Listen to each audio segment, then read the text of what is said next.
Hello అండి, welcome back to Meghaneshwar recipes and vlogs. ఈరోజు recipe వచ్చేసి మినపగారెలండి. అండ్ ఇంట్లోనే ఈజీగా సింపుల్గా సోడా ఏమి యూజ్ చేయకుండా హోటల్ స్టైల్లో మనం ప్రిపేర్ చేసుకోవచ్చండి. అండ్ ఇది పైన క్రిస్పీగా లోపల చాలా సాఫ్ట్గా చాలా టేస్టీగా ఉంటుంది.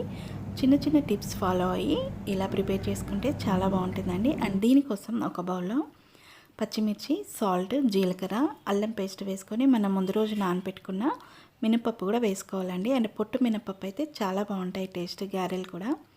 అండ్ పొట్టు మొత్తం తీయకుండా కొద్దిగా ఉంచేసి మిక్సీ పట్టుకోవాలండి. ఇలా మిక్సీ పట్టుకొని ఒక బౌల్లో వేసుకొని చేతితోటి ఒక 1 to 2 minutes ఇలా అనుకోవాలండి. దీనివల్ల మనకి పిండి అనేది ఇలా పొంగుతుంది. అండ్ గారెలు కూడా మనకి చాలా సాఫ్ట్గా అండ్ క్రిస్పీగా వస్తాయండి.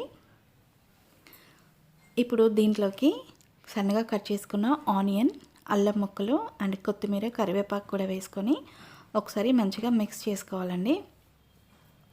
అండ్ దీంట్లో ఒక స్పూను బియ్యం పిండి వేసుకోవాలండి. అండ్ ఇలా బియ్యం పిండి వేస్తే కూడా మనకి టేస్ట్ అనేది చాలా బాగుంటుంది. ఎక్కువ ఆయిల్ కూడా పట్టకుండా ఉంటుందండి. ఇప్పుడు చేతిని వాటర్తో తడుపుకొని ఇలా చిన్న చిన్న ముద్దలుగా తీసుకొని గారెలాగా వేసుకుంటే మనకి ఎంతో టేస్టీ అయిన మినపగారెలు అయితే రెడీ అయిపోతాయండి. సో అన్నీ ఇలానే వేసేసుకొని మీడియం ఫ్లేమ్లో పెట్టుకొని గోల్డెన్ బ్రౌన్ వచ్చే వరకు ఫ్రై చేసుకోవాలండి.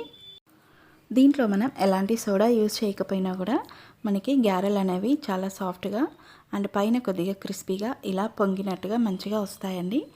ఈ చిన్న టిప్ ఫాలో అయి చేయండి. మనకి హోటల్ స్టైల్లో ఉన్నట్టుగా మినపగారెలు అయితే ఇంట్లోనే సింపుల్గా ప్రిపేర్ చేసుకోవచ్చండి. సో అన్నీ ఇలా ప్లేట్లోకి తీసేసుకుంటే మనకి ఎంతో టేస్టీ అయిన మినపప్పు గారెలు అయితే రెడీ అయిపోతాయి. ఇది పొట్టు మినపప్పుతో చేసాం కాబట్టి చాలా హెల్దీ కూడా అండి. అండ్ ఈ రెసిపీ మీకు నచ్చితే తప్పకుండా ట్రై చేయండి. And please like my video and share my video and please subscribe to my channel అండి. Thank you for watching.